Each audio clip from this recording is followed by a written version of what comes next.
Welcome back to another episode of Belajar dari Buku. Buku yang kali ini pengen kita bahas adalah How to be Single and Happy. Buku ini menarik karena biasanya buku yang gue bahas di sini adalah buku yang berhubungan sama kerjaan, tapi kali ini ngebahas relationship. Specifically ngebahas tentang gimana caranya jadi jomblo yang happy dan berkualitas. Di video ini, gue akan jelasin tentang apa sih yang selama ini menghambat kita menjadi jomblo yang happy dan berkualitas, dan 5 tips untuk menjadi jomblo yang happy dan berkualitas.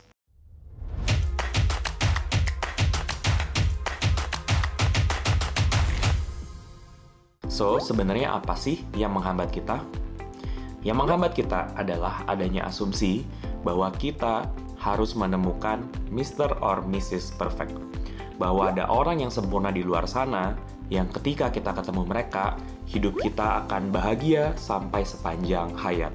Ketika kita dibesarkan dengan narasi seperti ini, dan ditabrakan dengan realita bahwa ternyata orang yang kita temui belum memenuhi kriteria tersebut, jadinya kita nggak happy. Kita mempertanyakan bahwa bener nggak sih ada orang di luar sana yang bisa bikin gue happy. Dan dari situ juga, secara tidak langsung kualitas kita semakin tergerus. Karena di tengah perasaan desperate tersebut, kita malah jadi berfokus untuk disenangi sama orang lain dan tidak berfokus untuk menjadi diri kita sendiri.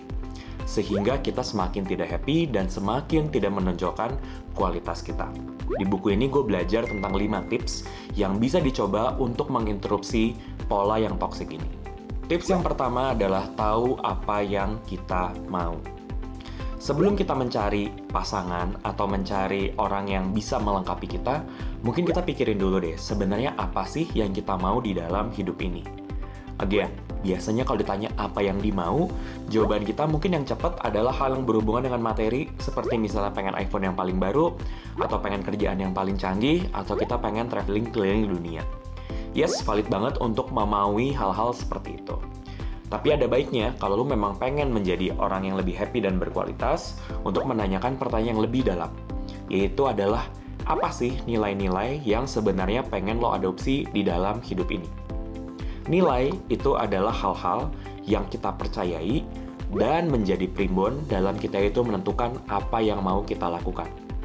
Misalnya, ketika kita memilih pekerjaan, apakah kita memilih pekerjaan di mana pekerjaan tersebut itu merugikan orang banyak atau menguntungkan orang banyak, atau sebenarnya kita tidak terlalu peduli?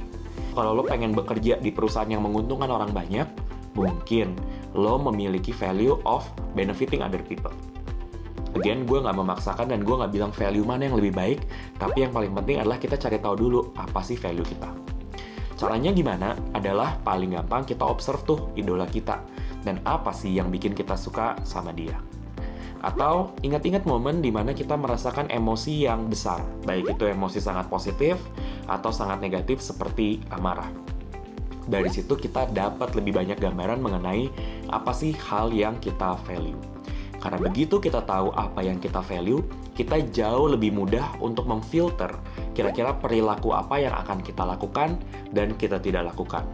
Dan otomatis memfilter orang-orang seperti apa yang akan ada di dekat kita, dan orang-orang seperti apa yang sebaiknya jangan deket-deket deh sama kita. Misalnya kalau memang lo itu memvalue of excellence, maka lo nggak perlu takut ketika lo ketemu orang yang misalnya ternyata nggak peduli sama pekerjaan mereka atau menjadi lebih baik. Karena mungkin memang kalian nggak meant to be together aja karena memiliki value yang berbeda. Tips yang kedua adalah to be happy now. Seringkali kita itu berpikir bahwa kita itu harus punya pasangan supaya menjadi happy. Padahal sebenarnya bisa kok kita happy biarpun kita tidak memiliki pasangan. Caranya ada beberapa. Yang pertama adalah dengan merasakan pleasure. Pleasure itu adalah kebahagiaan atau kesenangan-kesenangan yang mungkin sifatnya pasif, seperti belanja, makan enak, nonton Netflix, scrolling sosial media. Ternyata penting loh untuk merasakan happiness dari hal-hal seperti itu yang mungkin nggak kelihatan produktif, tapi ternyata berpengaruh banget untuk bikin kita happy overall. Happiness yang kedua adalah mastery. Dengan melakukan sesuatu yang challenging, yang menantang kita untuk menjadi orang yang lebih baik lagi, karena kita mengeluarkan effort dan berkonsentrasi supaya kita lebih bagus di dalam hal tersebut. Misalnya, kalau buat lo yang udah dari lama pengen banget jadi content creator, tapi akhirnya menunda terus karena dulu mungkin punya pacar dan punya kesibukan lainnya, mungkin ini adalah kesempatan untuk lo melakukan hal tersebut. Tips yang ketiga adalah menyayangi diri kita sendiri. Riset menunjukkan bahwa ternyata kebanyakan orang itu nggak jago dalam menyayangi diri mereka sendiri. Seringkali kita malah mengatakan hal-hal yang tidak pantas sama diri kita. Misalnya, bego lo, lo kan emang jelek, lo kan emang pada nasibnya jadi jomblo abadi. Hal-hal kayak gitu mungkin kedengarannya kayak bercanda, tapi sebenarnya itu adalah sugesti yang kita kasih ke diri kita sendiri. Dan itu adalah bentuk kita itu sebenarnya menyiksa diri kita secara diam-diam. Coba deh kita belajar untuk lebih menyayangi diri kita sendiri. Let's say ketika kita misalnya pergi on a date, dan akhirnya ternyata date kita itu nggak ngontak kita lagi setelah date kita. Mungkin kita sangat rentan buat bilang bahwa, lo sih jelek, makanya dia nggak ngontak lo lagi. Tapi mungkin lo juga bisa bilang bahwa nggak masalah banget, bahwa yang penting lo udah berusaha, dan mungkin memang bukan ini jodoh lo untuk yang sekarang. Fokus sama menyayangi diri kita sendiri, karena dengan menyayangi diri kita sendiri, kita bisa merasa utuh, dan kita lebih siap ketika nanti kita memiliki hubungan romantik dengan orang lain.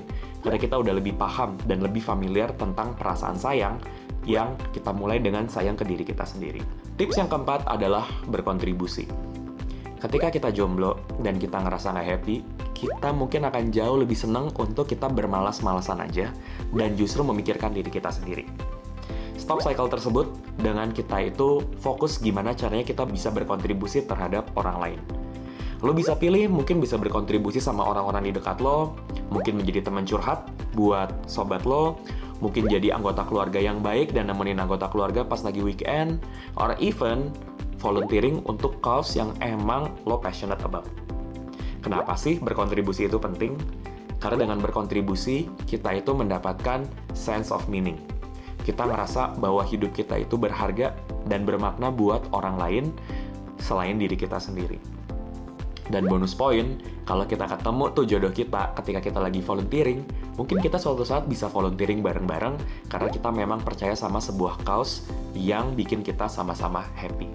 Dan riset juga menunjukkan bahwa ketika kita burnout, daripada kita hanya memikirkan diri kita sendiri, mendingan kita volunteering. Karena di situ kita bisa dapetin happiness yang nggak bisa dibayar dengan apapun juga. Last but not least, bersyukur. Gue tahu ini hal yang sangat-sangat klise, sampai saking klisenya nggak selalu kita praktekin, dan gue ngaku dosa aja gue nggak selalu bersyukur. Tapi dengan kita lebih rajin bersyukur, riset menunjukkan bahwa kita akan menjadi lebih happy. Dengan kita gratitude journaling secara konstan selama setidaknya 21 hari, otomatis otak kita memprogram diri kita supaya menjadi lebih happy. Dan tentu saja ketika kita jadi orang yang lebih happy, nggak cuma sehari-hari kita lebih enjoy, kita juga bisa menjadi orang yang lebih menarik buat orang-orang di sekitar kita. Orang lebih pengen ngobrol sama kita dan pengen berinteraksi lebih jauh. Dan itulah yang membuka kesempatan kita, mulai dari pertemanan, tapi bukan nggak mungkin juga mendapatkan pasangan yang baru. Dari mencoba tips-tips ini, gue bersyukur banget akhirnya gue dipertemukan dengan pasangan gue sekarang, dan akhirnya kita bakal married minggu depan. So, again, tujuan dari menjadi jomblo yang happy dan berkualitas belum tentu buat memiliki pasangan, tapi gimana bisa menjadi versi terbaik buat diri lo sendiri. Kalau lo suka baca buku personal development, tapi mungkin lo lagi nggak punya waktu, lo boleh tonton video ini di mana gue bahas summary buku The Buddha and the Badass, buku yang ngajarin gue tentang gimana caranya balancing between being ambi dan being zen, dan buku Presence by Amy Cuddy yang merupakan buku wajib yang gue baca dan tipsnya gue praktekin setiap kali gue mau presentasi. See you next time, and selamat menjadi jomblo happy dan berkualitas.